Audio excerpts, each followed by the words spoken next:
Bien, am, los textos anteriores hemos estado mencionando acerca de, bueno, de lo que es del religiosismo, se viene tocando en gran manera. Hoy nos vamos a enfocar exactamente en esto.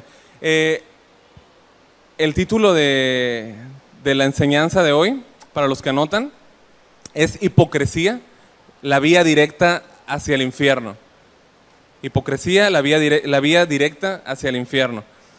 Es que hoy en día nos encontramos en un mundo lleno de un sinfín de religiones.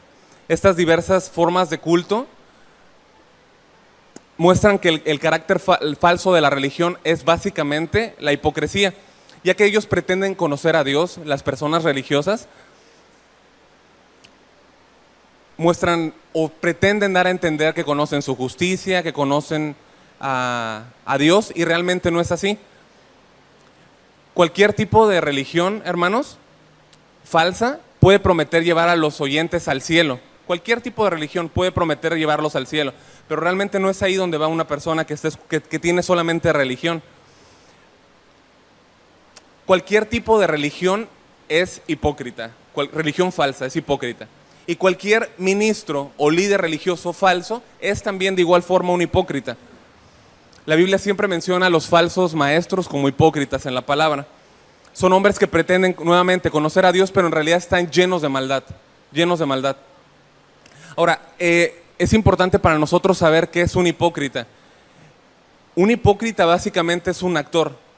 Es la palabra hupócrites, que habla de un actor o de una dramatización, una puesta en escena.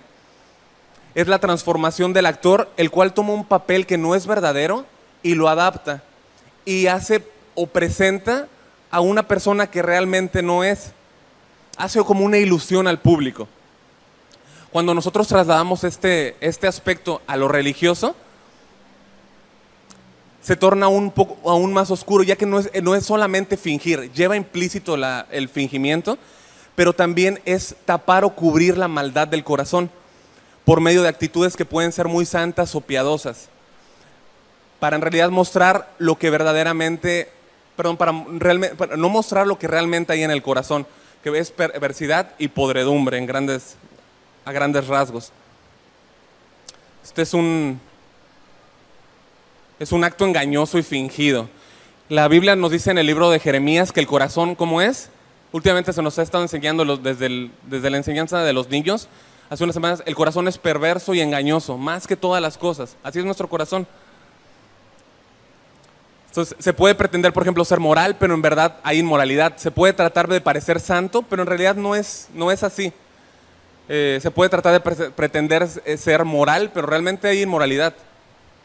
Esto hablando en lo que es la religión, ¿no? La falsa religión.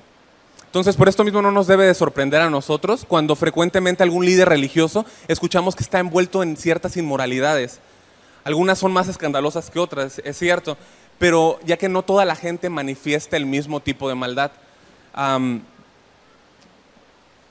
Muchas veces escuchamos casos de la Iglesia Católica donde se reportan un número de abusos a menores increíble. Religiosos envueltos en todo tipo de desviaciones, así como fraudes y muchos desenfrenos. Ahora, no se manifiesta el total de la maldad porque la gracia de Dios restringe. O sea, la gracia de Dios restringe esa maldad en el corazón. Si no, o sea, habría niveles de maldad mucho más grandes que los que conocemos. Mucho más. Hitler se quedaría corto, realmente. ¿Okay? Ahora, esto no solamente sucede en los líderes religiosos, sino también en cualquier persona inmersa en una religión falsa, donde se finge ser una persona el domingo y toda la semana se es alguien más. Nosotros tenemos que comprender que la obra del Espíritu Santo en los corazones tiene que ser algo esencial. Aparte de esta obra, no puede haber un cambio genuino en el ser humano. Es imposible. Se pueden estipular ciertas reglas, ¿no? Como ponte esto, no te pongas esto, y ciertas reglas, pero eso realmente no hace un cambio en el corazón. Así también la ley la ley como nosotros la conocemos, no puede hacer cambios en el corazón. ¿Sí sabían eso? La ley de Dios, aunque la ley convierte el alma, pero la ley de Dios en sí no puede salvar, no fue hecha para salvación. La ley de Dios, el Antiguo Testamento, la ley como la conocemos, no fue hecha para salvación. No ese es el propósito de la ley. Ahorita nos lo vamos a ver un poquito más adelante. En Romanos 3:20, si me quieren acompañar, por favor. Romanos 3:20.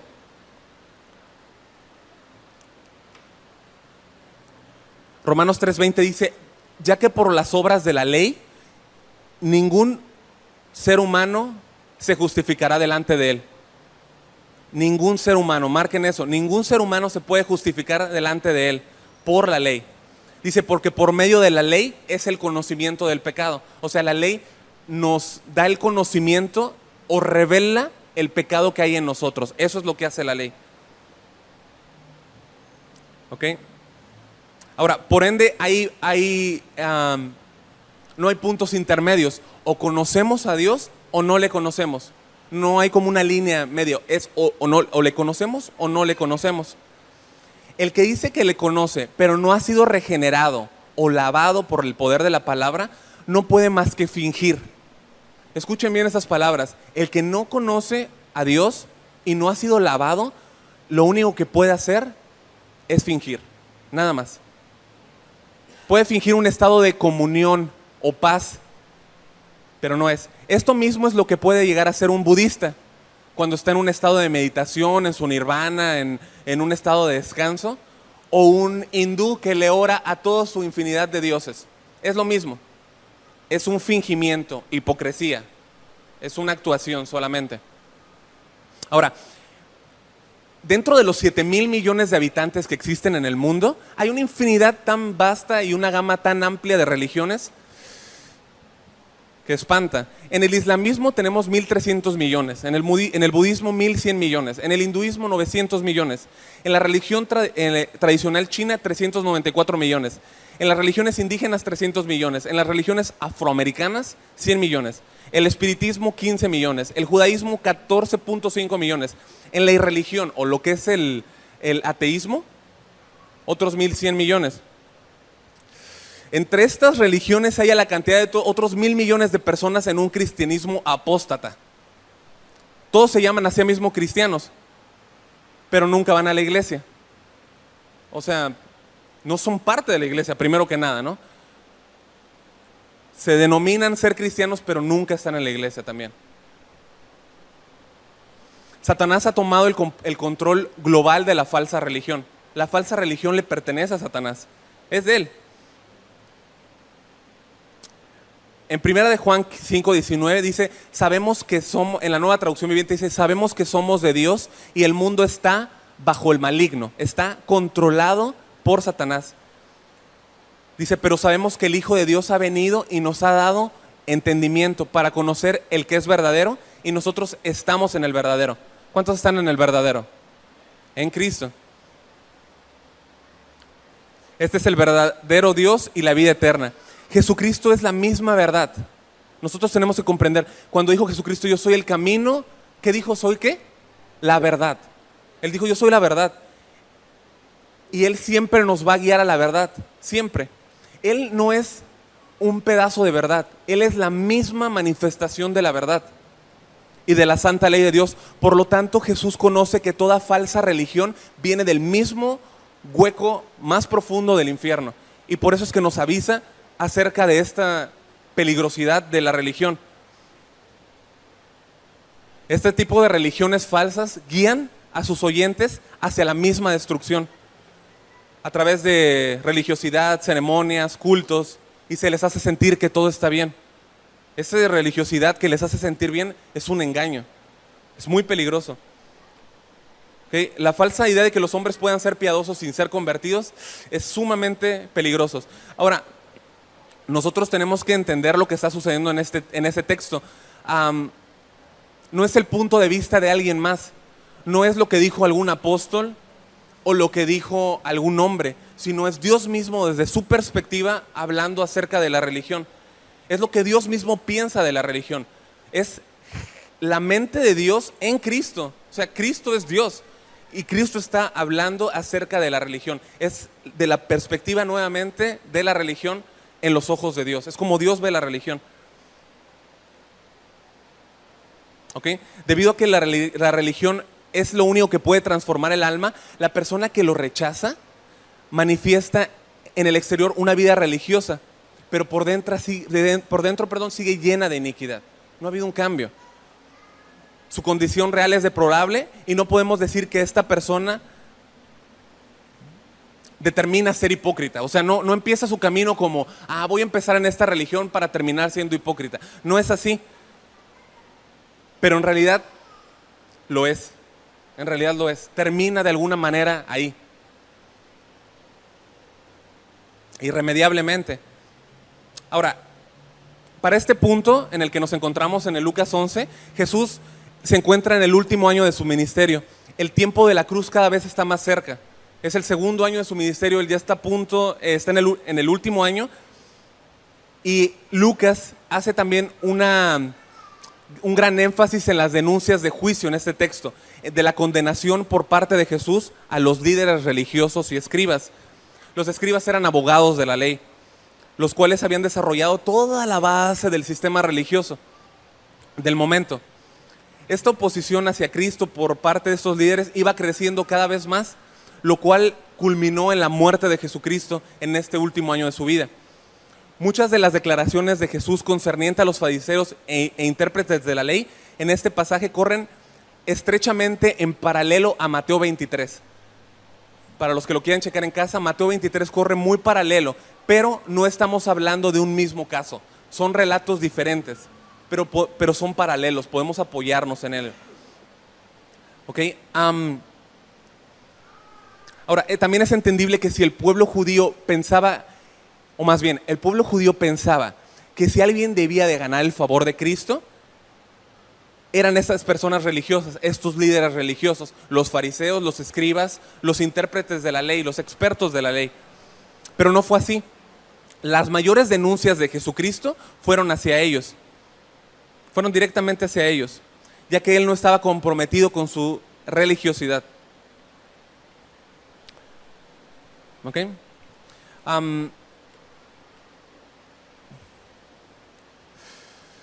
Es difícil a lo mejor de comprender, ¿no? Porque se podría creer que esas personas eran las que podían ser las más afines, ¿no? O las que iban a tener un mayor doblez hacia Jesucristo. O sea, cuando Jesucristo viniera, eran las que iban a conocer más, se iban a venir enseguida, pero no fue así. No fue así. Para nada. ¿Ok? Ahora, estos fariseos eran un grupo selecto de unos 6,000 miembros. Eran consideradas las mejores personas del pueblo. Ellos se dedicaban toda su vida a seguir todos los ritos y tradiciones y ceremonias y todo esto. Ellos vivían para las tradiciones, era su vida. Ellos vivían para las tradiciones. Por ejemplo, para mencionar algunos de esos ejemplos, ellos guardaban el día sábado y era un día santo, donde no se tenía que tener ningún tipo de trabajo, ningún tipo de acción, ¿no?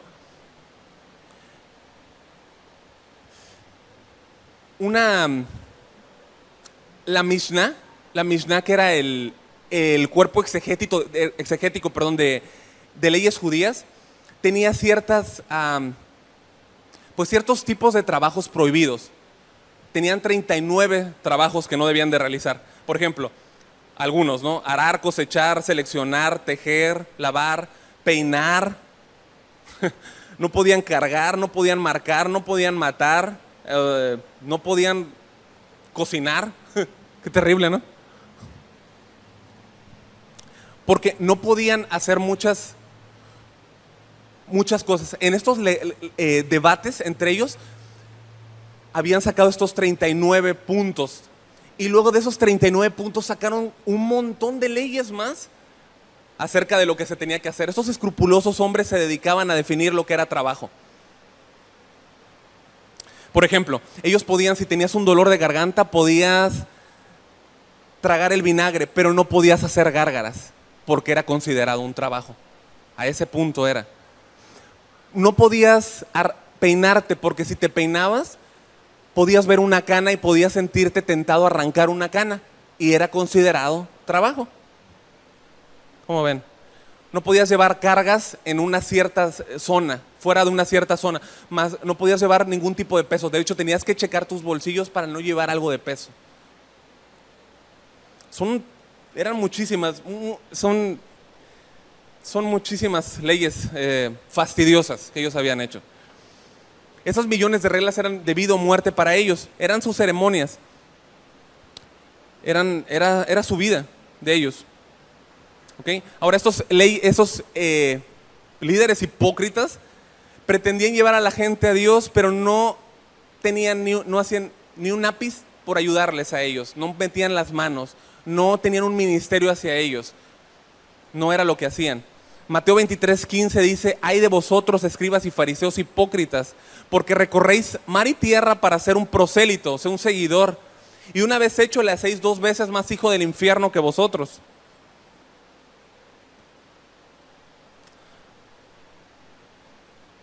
Estos mismos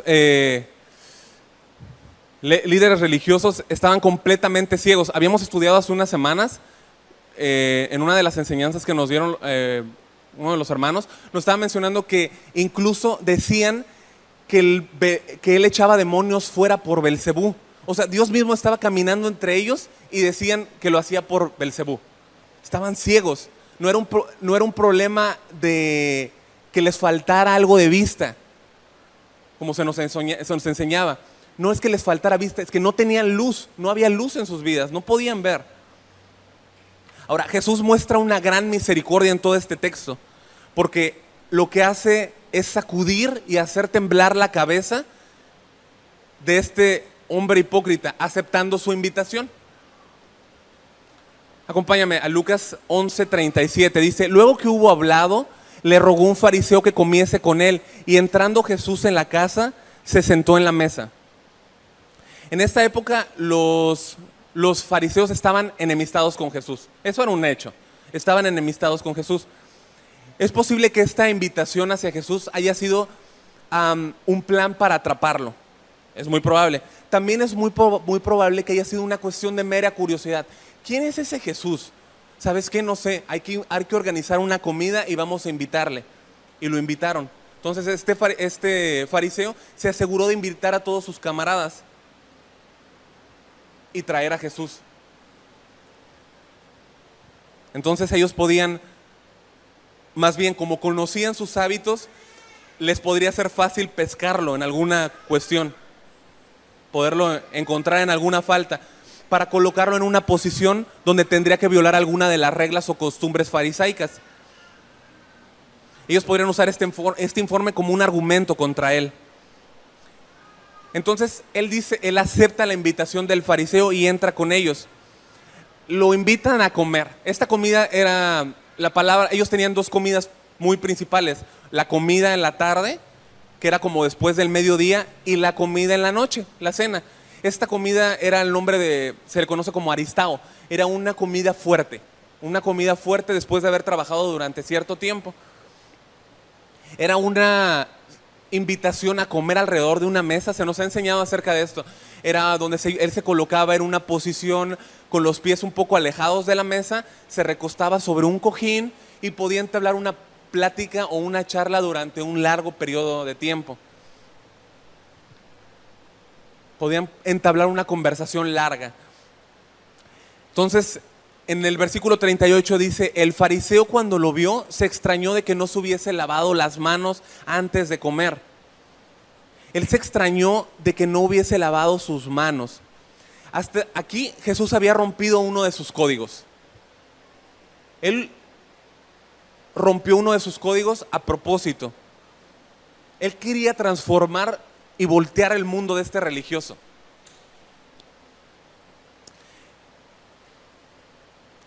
Entonces este hombre se extraña y dice, bueno, más bien no dice nada. Él se extrañó de que no se lavó las manos.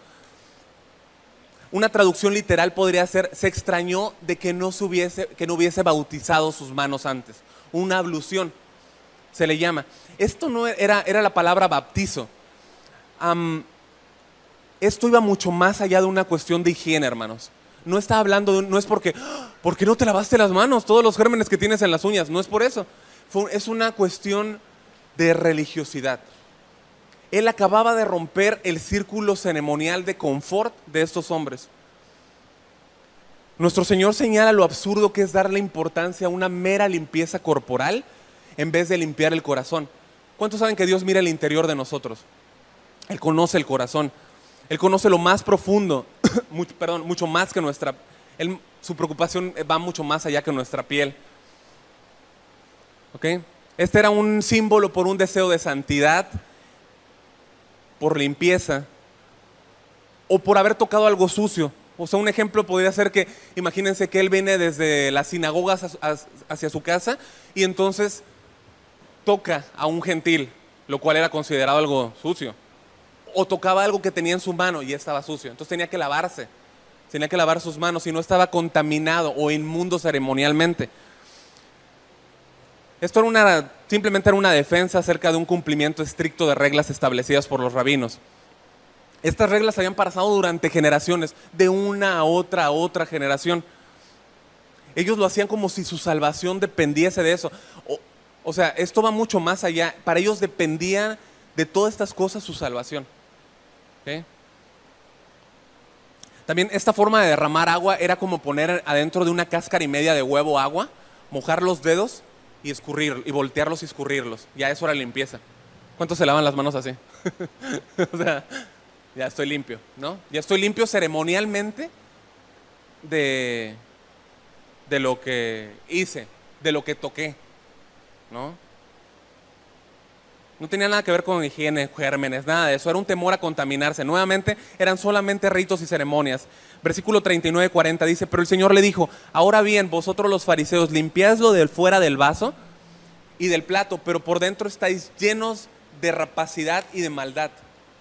Dice, necios, el que hizo lo de afuera, ¿no hizo también lo de adentro? No tenemos una referencia clara de que el fariseo le haya dicho algo, pero no era necesario.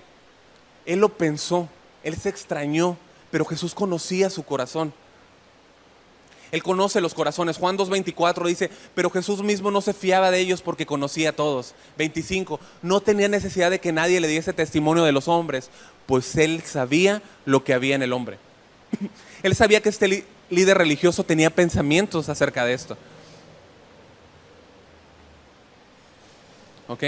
Él usa la palabra platos y vasos, ¿no? Él está comiendo, ve platos y vasos y enseguida Jesús piensa, voy a usar esto para hablar acerca de la contaminación. O sea, cuánta sabiduría. Y usa los platos y vasos que están en la mesa para hablar acerca de esto que él quería transmitirles. ¿Ok? Él usa esto para representar lo vil y asqueroso que puede ser comer dentro de un plato sucio. ¿Ok?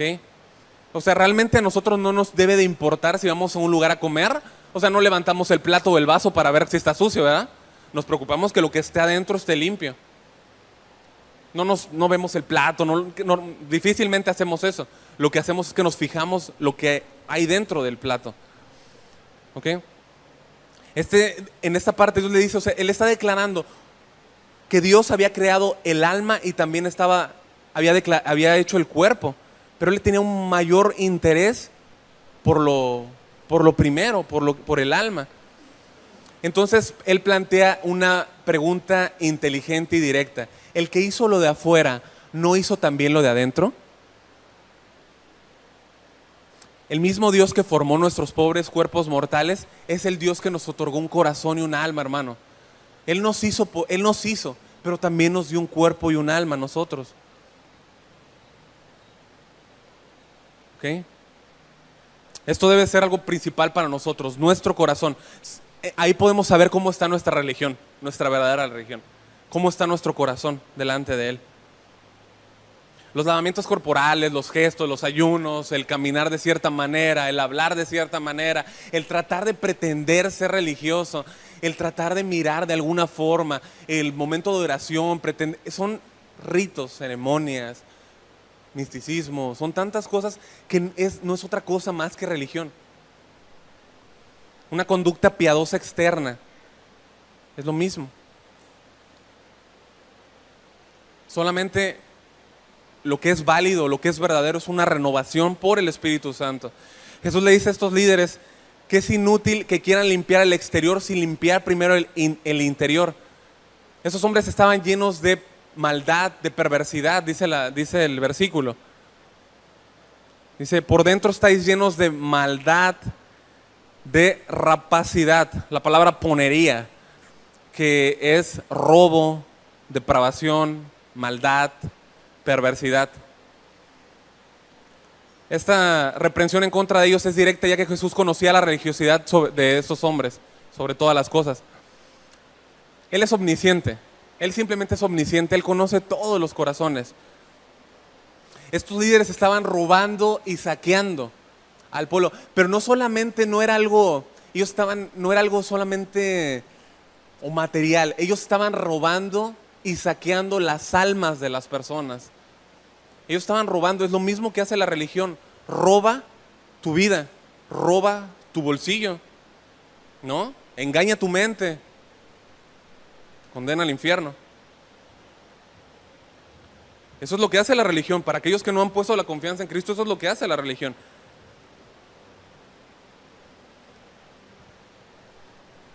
Ellos los hacían 2 veces hijos del infierno.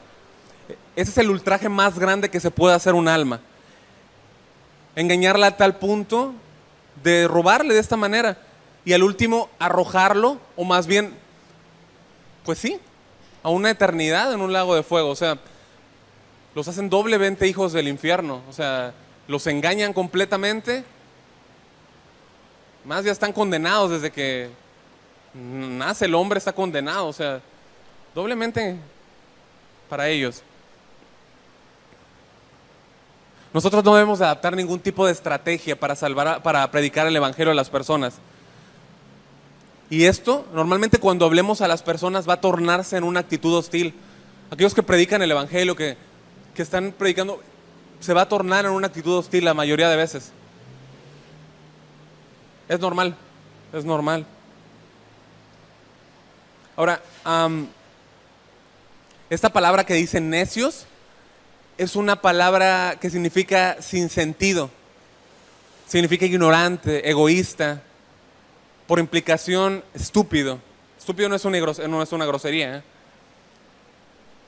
En el diccionario la pueden encontrar. Incrédulo, indocto, insensato, loco. ¿Okay? No es la misma palabra que nos dice en Mateo 5:22 que Jesús nos dice que no usemos. Es la palabra raca o racá, no sé cómo se debe pronunciar, pero esta es una palabra aramea y esta es como un menosprecio. No es la misma palabra. ¿Okay? Esos hombres estaban regidos y dominados por un sistema de ceremonias. No podían discernir en cosas profundas. No podían discernir en cosas eternas. Porque estaban envueltos en ritos, religiones, bla, bla, bla, bla, bla, bla. Solamente un show externo. ¿Ok? En Romanos, en el capítulo 2, dice, tú tienes el sobrenombre de judío y te apoyas en la ley. Dice, conoces la voluntad en el 18. Dice, de Dios en el 19, confías que eres guía de ciegos. En el 23 dice, tú que te jactas de la ley, con infracción de la ley, ¿deshonras a Dios? El nombre de Dios es blasfemado entre los gentiles. En el 28 dice, en el 2:28 de Romanos, pues no es judío el que lo es exteriormente, sino el que lo es en el interior. ¿Okay? No es judío el que lo es exteriormente, ni es la circuncisión la que se hace exteriormente en la carne. Dice en el 29, perdón, es judío el que lo es en lo interior, el que tiene la circuncisión en el corazón. Necios, le dicen necios. El que hizo lo de afuera, ¿no hizo también lo de adentro? Lo que les quiere decir, en verdad son tontos y no entienden que el mismo Dios que se preocupa por el exterior, también se preocupa por su interior. Dios es santo y ellos manifestaban que conocían la santidad de Dios, pero si Dios es santo, Él es dueño de toda la palabra de santidad en toda la extensión de la palabra. Él es dueño de toda la santidad.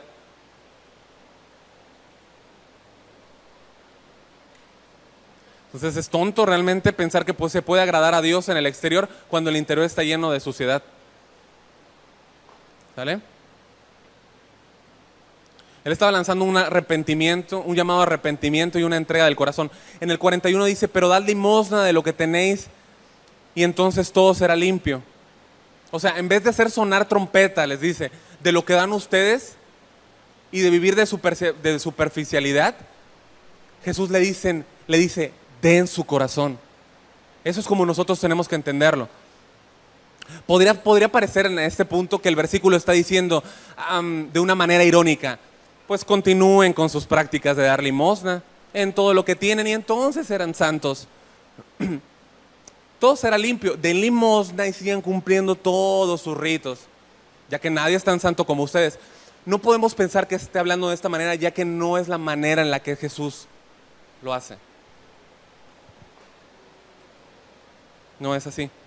O sea, también le podemos entender que dice, bueno, da de lo que tienes. Y eso significaría, bueno, dad limosnas según tu capacidad, o más bien,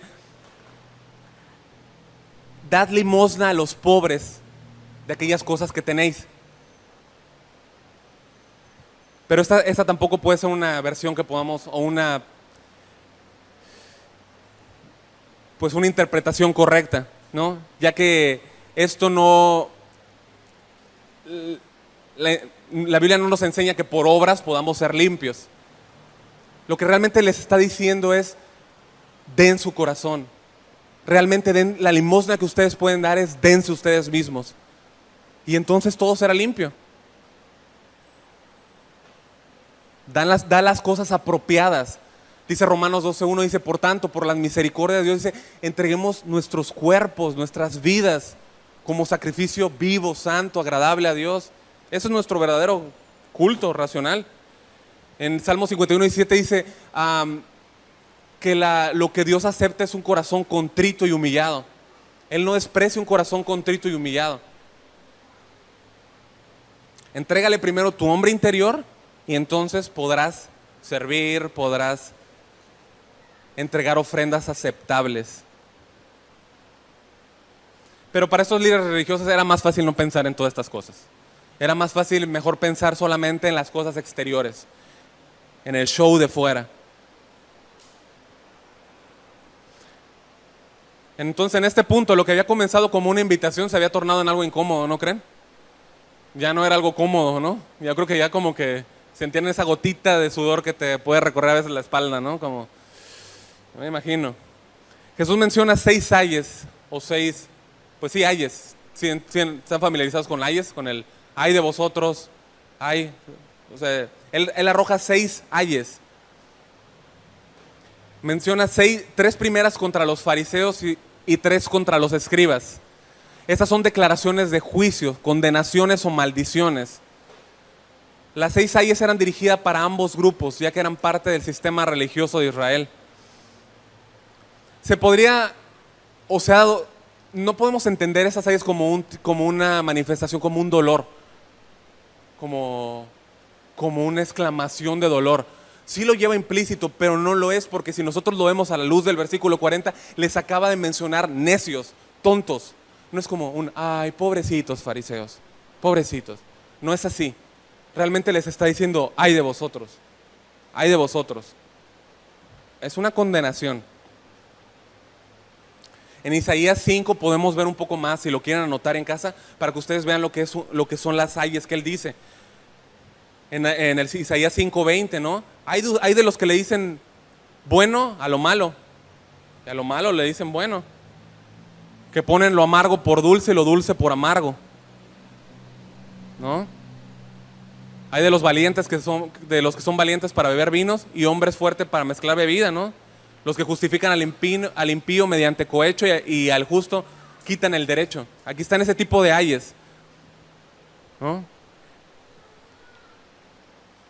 En el 25, Isaías 5:25 dice, por esa causa se encendió el furor de Jehová contra su pueblo. O sea, podemos ver que realmente estas ayes son condenaciones, es la ira de Dios, es una manifestación, una denuncia clara. En el 11:42 dice, mas hay de vosotros fariseos que diezmáis la menta, la ruda y toda hortaliza, y pasáis por alto la justicia, el amor de Dios. Esto era necesario hacer sin dejar de hacer aquello. Un pasaje paralelo en Mateo 23:23 dice, hay de vosotros escribas y fariseos, hipócritas, porque diezmáis la menta, el eneldo y el comino, y dejáis lo más importante de la ley, la justicia, la misericordia y la fe. Era necesario hacer esto sin dejar de hacer aquello. En Levítico 27:30 dice: el diezmo de la tierra, así de la simiente de la tierra como del fruto de los árboles de Jehová es cosa dedicada a Jehová. Habían tres tipos de diezmos. El diezmo maser, que era separado. Bueno, vamos para no ir tan lejos, ¿no? Habían tres tipos de diezmo, ¿no? Habían hacia los pobres, había un diezmo separado para los levitas, y había uno más para las fiestas también.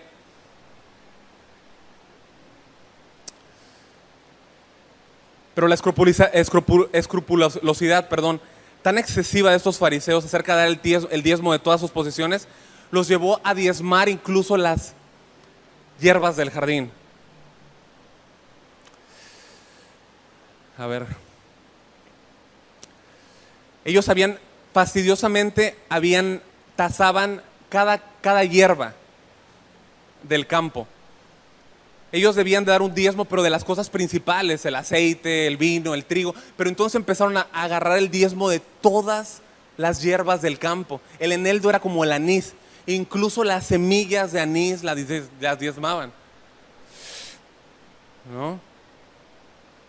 Excedían sus costumbres, dando al Señor todo el diezmo de todas las hierbas aromáticas de sus jardines. La menta era una dulce fragancia también, era una hierba de dulce fragancia. La ruda era de fuerte aroma, y de eso todo lo diezmaban. Pero en la ley de Moisés nunca estaba dicho que diezmaran estas cosas. Perdieron de vista. De hecho, la Mishnah, que es pues este conjunto de reglas o el cuerpo religioso, de leyes, nunca dijo, o mencionó que se diezmaran las hierbas. De hecho, ellas estaban exentas del diezmo. Ni siquiera estaban tomando atención de lo que tenían que diezmar por sus ritos y religiones. Estaban ciegos.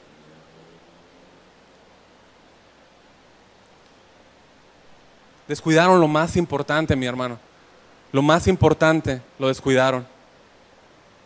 Pasaban completamente por alto las claras obligaciones que tenían.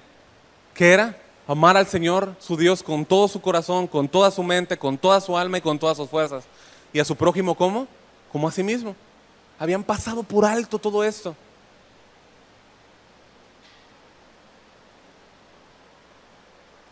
Esto desembocó en un amor por el reconocimiento. O sea, eso es lo que hace la religión. Poco a poco más bien, los líderes religiosos ponen su atención en el estatus, en la posición. Eso es lo que hacen. Ahora normalmente vemos, por ejemplo, ministros que son llevados en tronos. ¿Sí lo han visto? Los ponen en tronos y les ponen una corona y los declaran bendiciones y los cargan, y ahí va el otro, ¿no? Soñado porque está en un trono, ¿no? O al que le dedican su canción por su cumpleaños, ¿no? Esto no es más que una religiosidad, es más que pues es una búsqueda por un estatus social, ¿no? En el versículo 43 dice: hay de vosotros, segunda declaración contra los fariseos, hay de vosotros que amáis las primeras sillas en las sinagogas y las salutaciones en las plazas. No se refiere a las primeras sillas de los que se sientan aquí, no se refiere a eso. Se refiere a estar sentado mirando hacia el otro lado. Les encantaba sentarse y mirar hacia el otro lado. Hace poco estábamos viendo un video así, ¿no?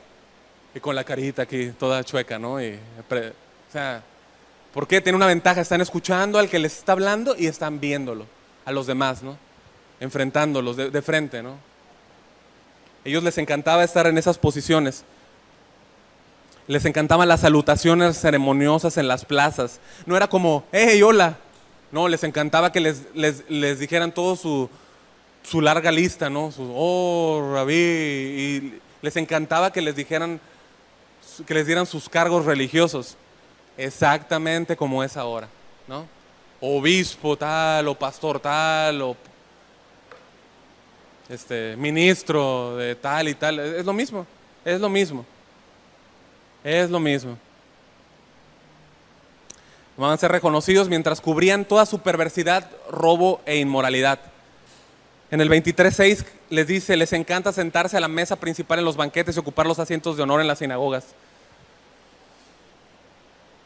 En el 28 dice, pero no permitan, en Mateo 23:8, no permitan que nadie les llame rabí, porque tienen un solo maestro. En el 29 dice, no se dirijan a nadie llamándolo padre. ¿Qué es lo primero que vemos en la religión católica? Padre, padre tal, padre tal. O sea, lo primero, padre, ¿no? O sea, no llames a nadie padre. No, ¿cómo podemos decir que creemos si nosotros no buscamos la gloria de Dios primero? Juan 5:44 dice, con razón les cuesta creer, pues a ustedes les encanta honrarse unos a otros, pero no les importa la honra que proviene o la honra que pertenece al único que es Dios. Lucas 11:44, tercera denuncia contra los fariseos. Hay de vosotros, escribas y fariseos hipócritas, que sois como sepulcros que no se ven y los hombres que andan encima no lo saben. ¿Okay? Esta es una diferencia con el Mateo 23, porque en Mateo 23 eran sepulcros blanqueados. Aquí le dice que eran sepulcros que no se ven.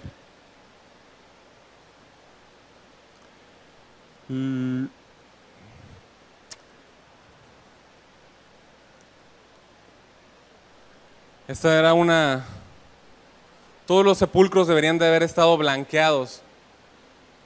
Deberían estar señalizados cuando ellos caminaran para no contaminarse. En Levítico 21:1 el Señor le dijo a Moisés que diera la siguiente instrucción a los sacerdotes. Un sacerdote no debe tocar el cadáver de un pariente, pues al hacerlo quedaría ceremonialmente impuro.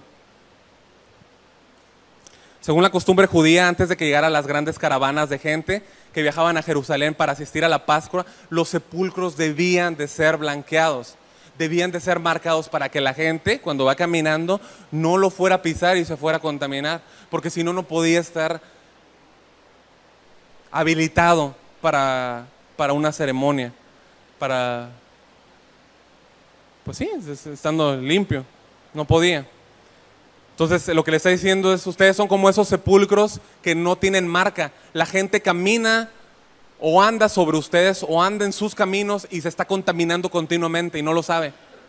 Es lo que le está diciendo. Ahora, la mayor condenación aquí es la influencia que ellos ejercían sobre el pueblo, llevándolos a contaminarse con sus enseñanzas. En Santiago 3:1 dice, hermanos míos, no os hagáis maestros muchos de vosotros, sabiendo que recibiremos mayor condenación. A los oídos de estos fariseos, este último ay ha de haber sido un ha de haber sido un ay muy fuerte para ellos, porque ellos confiaban en sí mismos como personas justas, pero menospreciaban a los demás. Entonces en el versículo 45 dice, uno de los intérpretes de la ley le dijo, maestro, cuando dices esto, también nos afrentas a nosotros. Hasta este punto, Jesús había declarado juicio a los fariseos. Versículo 42, versículo 43 y versículo 44. En el 42 lo hace por sus diezmos escrupulosos, en el 44 lo hace por su hipocresía.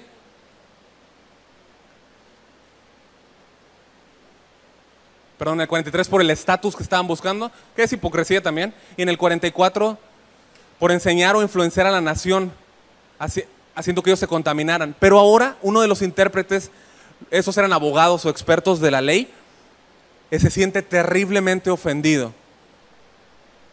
Maestro, cuando dices esto nos insultas a nosotros, nos acabas de insultar, nosotros que desarrollamos todo el sistema religioso. A nosotros nos acabas de ofender. Esos arquitectos o cerebros habían desarrollado el sistema apóstata del judaísmo en ese tiempo.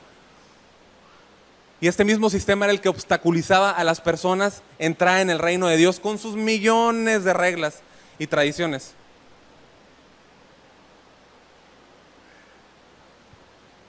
Dice en el Lucas 11:52, allá adelantito, dice: vosotros mismos no entrasteis, y a los que entraban se los impedisteis. Hay de vosotros, intérpretes de la ley, dice en el 46. Jesús aclara que el juicio es tanto para los fariseos como para los escribas. En realidad, los escribas eran también fariseos, estaban dentro del mismo grupo religioso, pero aquí este escriba hace una separación. O sea, cuando tú le dices eso a los fariseos, también nos ofendes a nosotros con esos ayes, ¿no? Y le dice Jesús: pues también para ti hay, ¿no? Hay de vosotros también, intérpretes de la ley, porque cargáis a los hombres con cargas que no pueden llevar, pero vosotros ni con un dedo las tocáis. En el Mateo 23:4 dice, en la Nueva Traducción Viviente, Mateo 23:4, aplastan a la gente con el peso de exigencias religiosas insoportables y jamás mueven siquiera un solo dedo para aligerar su carga.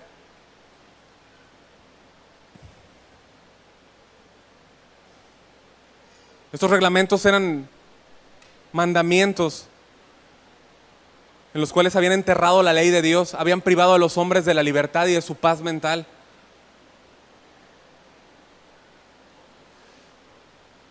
La mayor de la carga que ellos habían puesto sobre el pueblo, ¿saben cuál era? Era el temor, el temor. Nosotros tenemos que conocer el temor de Dios. ¿Cuántos tienen temor de Dios? Tenemos que tener temor de Dios. De hecho, tenemos que tener un miedo y temblar ante el Señor.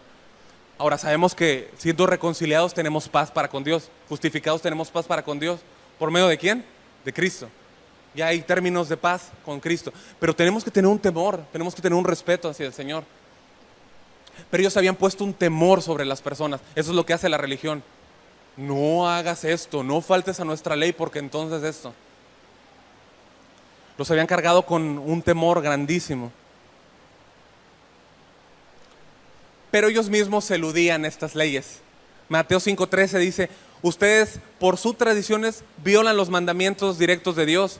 O sea, les mandaba honrar a tu padre y a tu madre, dice, pero cualquiera que hable irrespetuosamente de su padre y madre tiene que morir. Dice en Mateo 15:5, pero ustedes dicen que está bien que uno le diga a sus padres: lo siento, no puedo ayudarlos porque he jurado a Dios esto, que les podía dar a ustedes, pero lo he jurado a Dios. Invalidaban la ley con sus tradiciones. Y ellos también se justificaban a sí mismos. ¿Okay? Él menciona la falta de poder en el interior para ser justos. La falta de poder para poder cambiarse a sí mismo. Hace un momento, fíjate, o sea, hace un momento estábamos cambiando. Tú puedes cambiarme y nadie más.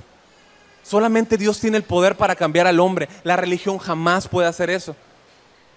No hay un poder espiritual para hacer cambios en las personas. Ellos inventaron todas estas clases de reglas e interpretaciones y ahora cargaban a las personas con cargas aplastantes sobre sus hombros.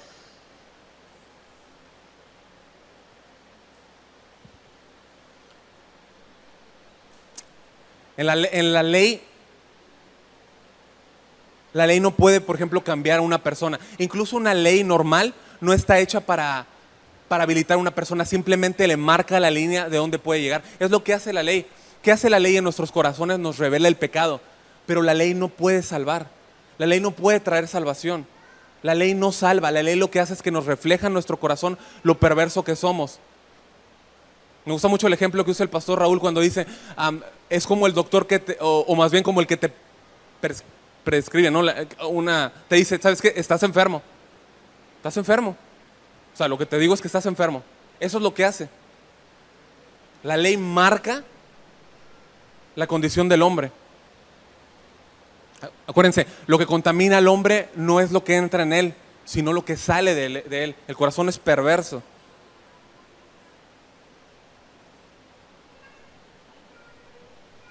¿ok? Aquí en esta comida con su juez, imagínense lo que es estar comiendo con su juez. Estaban comiendo con su propio juez. Él les hace ver que no había ningún tipo de poder en ellos, ni en su sistema para salvarse, ni para salvar a nadie. Por esto la hipocresía, porque no había poder. No había poder. Por eso es que no nos debe espantar cuando escuchamos que algún líder religioso cae en inmoralidad sexual. Cuando vemos que hay abusos sexuales, cuando vemos que hay fraudes, cuando vemos que hay desviaciones sexuales, ese tipo de cosas no nos debe espantar. No hay un poder interior. Ellos hacen lo que hacen porque es lo que hay en dentro. ¿Cómo tratar de amarrar la bestia que hay adentro con unas ciertas normas, con ciertas reglas? No se puede, no se puede, no se puede. La palabra fortión, que es para llevar, era llevar las cargas como de un barco, con el peso de un barco, un cargamento. Lo que les quiere decir, ustedes les ponen cargamentos en las espaldas.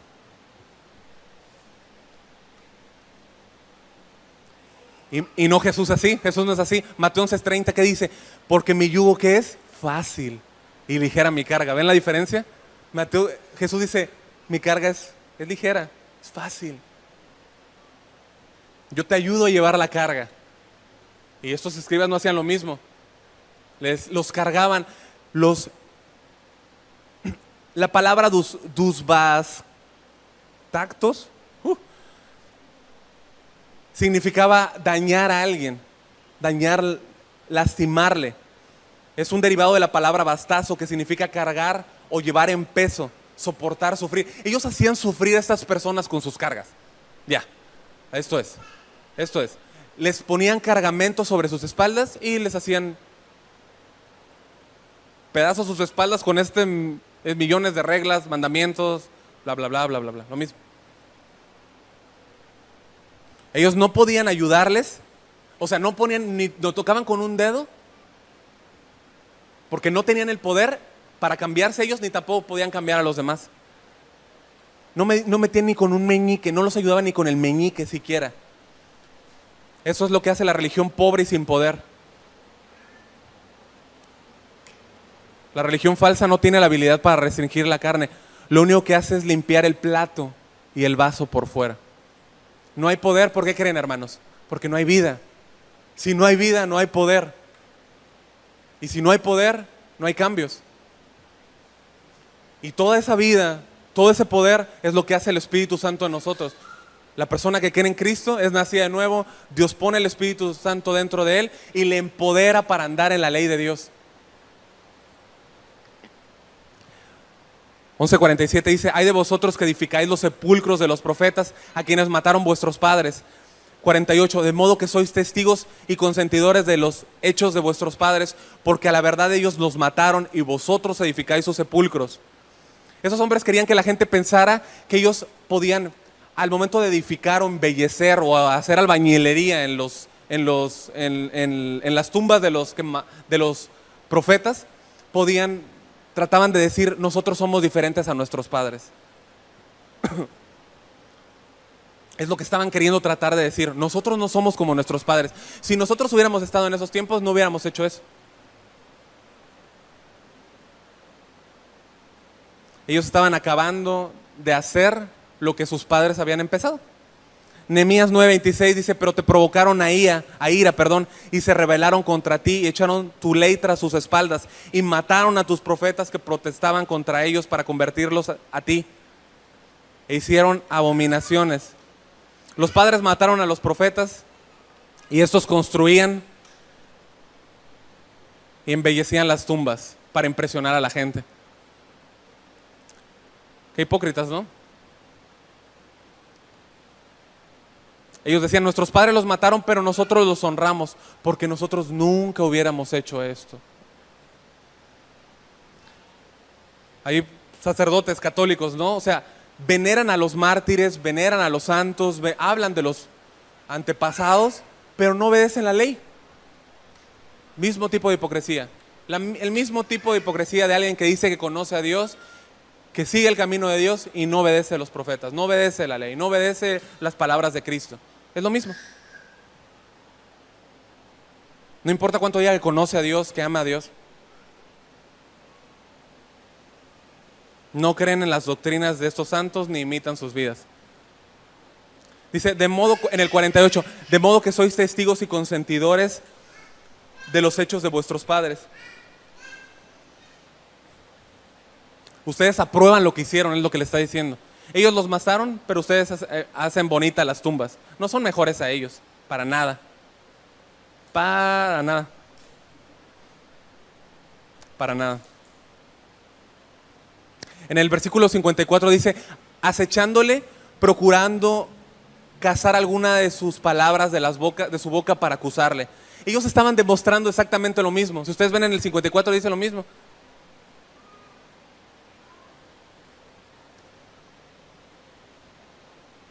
Demostraban que eran igualitos a sus padres.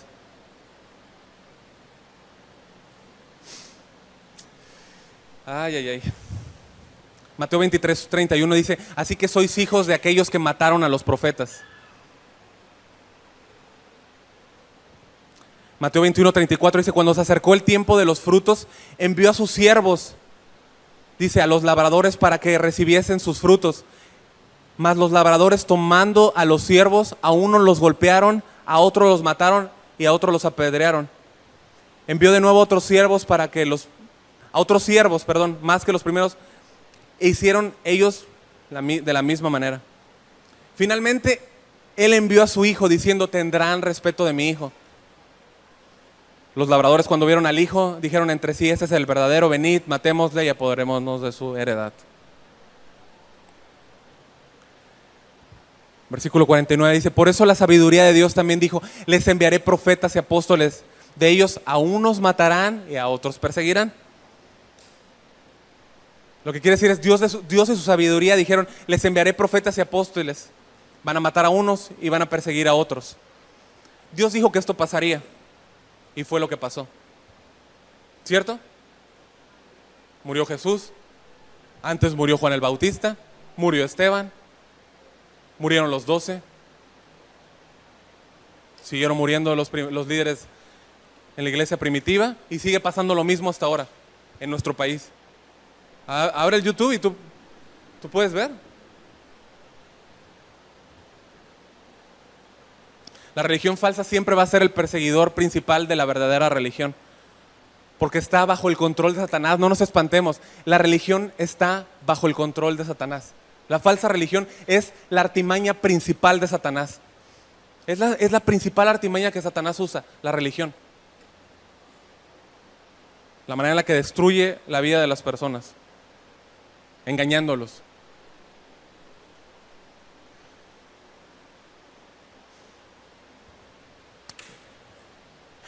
El versículo 50 dice, para que se demande de esta generación la sangre de todos los profetas que se ha derramado desde la fundación del mundo.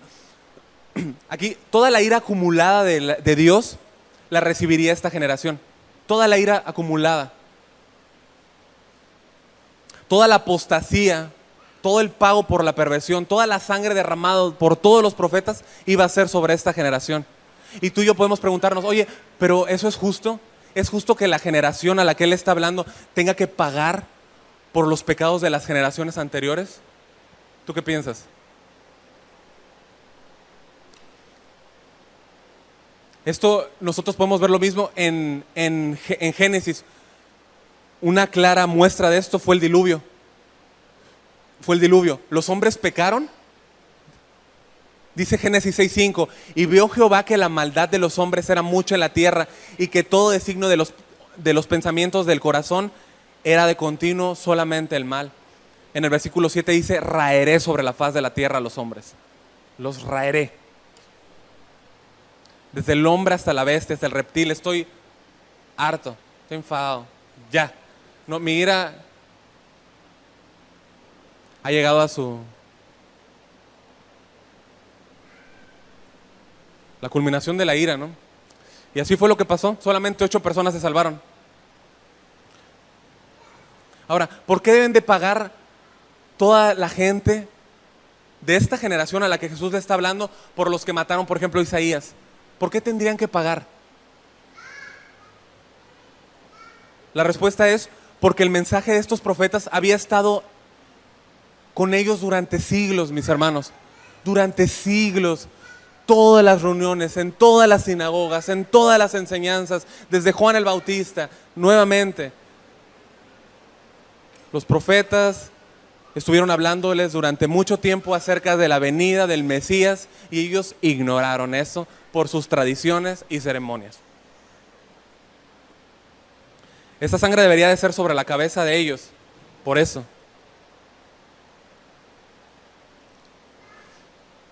Tenían a la mano la palabra, la tenían ahí con ellos y ellos la ignoraron. Tenía que venir el justo juicio de Dios.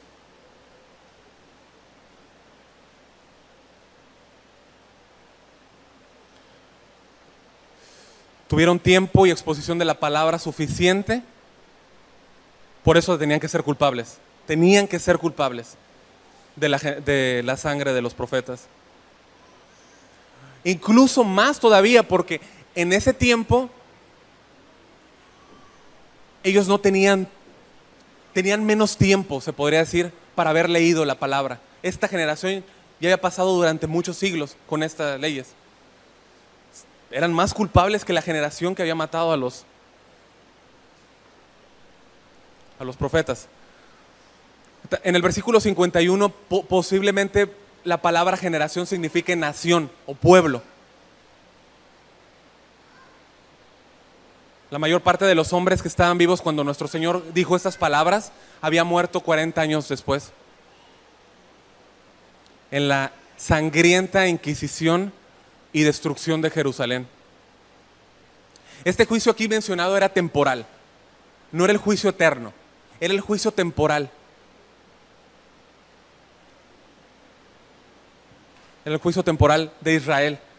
Este juicio iba a ser peor todavía que el juicio que fue declarado contra ellos en Babilonia.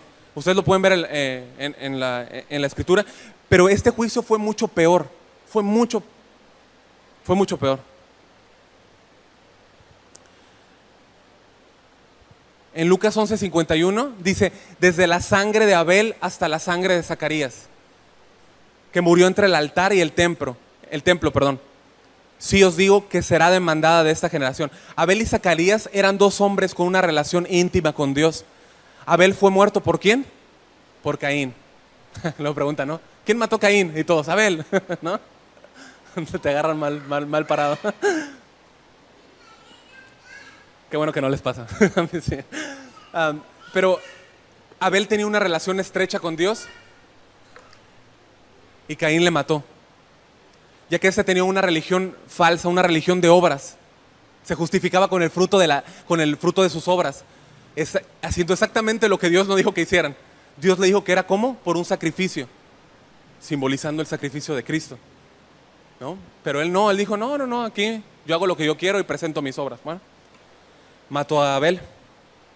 Satanás hace lo mismo porque Satanás va a matar a las personas, o va más bien a declarar una guerra, e incluso a veces matar a las personas que tienen una relación estrecha con Dios. Ahora, Zacarías, podríamos decir que era el hijo de Joiada en Segunda de Crónicas 24:20, quien fue muerto entre el templo, en la casa, en el patio, en la casa de Dios. Pero realmente no es ese Zacarías al que se refiere al hijo de Berequías. En el paralelo en Mateo 23:35 dice, para que venga sobre vosotros toda la sangre justa que se derramó sobre la tierra, desde la sangre de Abel hasta la sangre de Zacarías, hijo de Berequías, a quien matases entre el templo y el altar. El primer Zacarías murió 800 años antes de Cristo. El segundo murió entre 580 y 570, al final del Antiguo Testamento. Entonces es desde la A hasta la Z, de la A a la Z. Desde Antiguo Testamento, todos estos profetas que ustedes mataron a sus padres, ustedes serán culpables. Juicio divino. Este juicio fue terrible, ya que Roma tomó completamente la ciudad en el año 70 después de Cristo, y el juicio llegó a la ciudad de Jerusalén. Cientos de miles murieron crucificados y talaron completamente los árboles, tomaron los árboles y los usaron para cruces. Deplorable. Lucas 21:20 dice: cuando viereis a Jerusalén rodeada de ejércitos, sabed entonces que su destrucción ha llegado. Lucas 11:52, hay de vosotros intérpretes de la ley, porque habéis quitado la llave de la ciencia. Vosotros mismos no entrasteis, y a los que entraban se los impedisteis. Se los impedisteis. Literalmente es, ustedes tomaron la llave, la escondieron, ni ustedes entraron, ni dejaron a otros entrar. ¿Cuál era la llave? Era una correcta interpretación de las Escrituras bajo la guía del Espíritu Santo, mostrando la revelación del Mesías. Ellos escondieron esa revelación, no la mostraron. No pudieron entrar ellos y no dejaron entrar a los demás. Ahora, también, claramente, la llave podríamos decir que es Cristo, ¿no? Cristo es la llave. La Biblia habla en todo el Antiguo Testamento acerca de Él. El Antiguo Testamento, hermanos, está cerrado sin una visión de Cristo. Solamente son bonitas historias. Bonitas historias. El barquito por allá, esto, aquello. O sea, no quiero minimizar el poder de la Escritura, pero la Escritura habla de Cristo. Toda la Escritura trata de Cristo. Es lo que habla la palabra. Sin Cristo, el Antiguo Testamento está cerrado para el hombre. Nada más. Lucas 11:53 dice, diciéndole esas cosas, los escribas y fariseos comenzaron a estrecharle en gran manera. Esto a mí fue algo que me golpeó, sinceramente, me golpeó completamente. Y sí, empezaron a provocarle a él de muchas cosas. Él acababa de dar la declaración de juicio a ellos. O sea, lo invitan a comer, les da todas estas declaraciones de juicio. Y él termina callado, ¿no? Callado, con ese carácter del Señor, ¿no? La idea original del griego es agarrar y sujetar a alguien cuando se está de caza. Sujetar a una presa, ¿no? Es claro que las advertencias que Jesús hizo no tuvieron un efecto deseable. Los fariseos y escribas iniciaron una amarga caza contra Jesús. Estaban enrabiados contra Cristo. Lo acusaron con preguntas, esperando que por este método pudieran hacerle decir algo en su contra e inculparlo. Entonces podrían ejecutar un cargo contra él, que fue lo que hicieron exactamente después. Fue exactamente lo que hicieron. Tan intenso era su odio y su ataque, que es como si estuvieran preparando una emboscada para atraparlo, como si fuera una bestia salvaje. La curiosidad de aquellos se había convertido en una guerra mortal, y desde aquí en adelante es el camino hacia la cruz, y culminó en la muerte de Cristo. Para terminar, hermanos, como vemos, ellos decían amar a Dios y a la gente, cuando en realidad eran abusivos y blasfemaban el nombre de Dios. Era una completa farsa, y por ello recibieron el juicio pronunciado por Jesús mismo. El amor de su pecado por sus ceremonias, tradiciones, y el amor por lo tonto, y el rechazo de todas las verdades, por las cosas eternas y reales. Intercambiaron lo que es secundario por lo que era primario, y eso los llevó al juicio. Esto no solamente aplica a los fariseos, sino a todas las religiones de todos los tiempos, de todas las épocas, de todo el mundo. Todas las personas religiosas son hipócritas aparte del verdadero evangelio de Jesucristo, y viven engañadas y engañando a otros. Ahora, si nosotros si exponemos a alguien a la verdad del evangelio, creamos y entendamos que es Dios quien lo produce. Es Dios quien lo produce, porque por su misericordia los confronta con su verdadera realidad. Ahora, en el futuro también nosotros vamos a ver una libertad impresionante de la falsa religión. Impresionante. Van a ser aplaudida la falsa religión. Va a entrar en todos los círculos y todo decir, pero falsa religión. Va a tener unas llaves increíbles. Al igual que en el diluvio, el mundo va a ser barrido también bajo la ira de Dios. Los demonios van a tragar a la gente y no va a haber ninguna restricción del Espíritu Santo. El colapso de todas las naciones y el dominio del anticristo no será más que la acumulada ira de Dios. Y esto no es lo peor, ya que esto va a ser solamente un breve sueño. comparado a la eternidad en el infierno.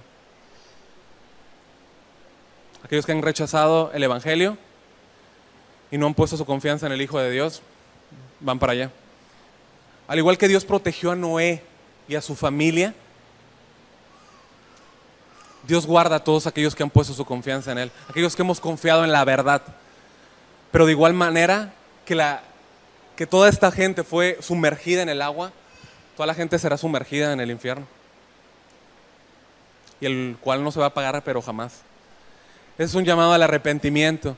Jesús no quiere la destrucción de las personas, Él no quiere tu destrucción. Si hay alguien aquí que todavía no ha puesto su confianza en Cristo, Él no quiere la destrucción de esa persona.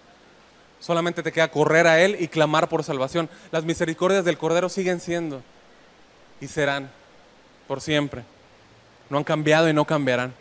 La eternidad es para aquellos que no se fijan en lo simbólico, en lo secundario, en las ceremonias, en las tradiciones, sino en la eternidad.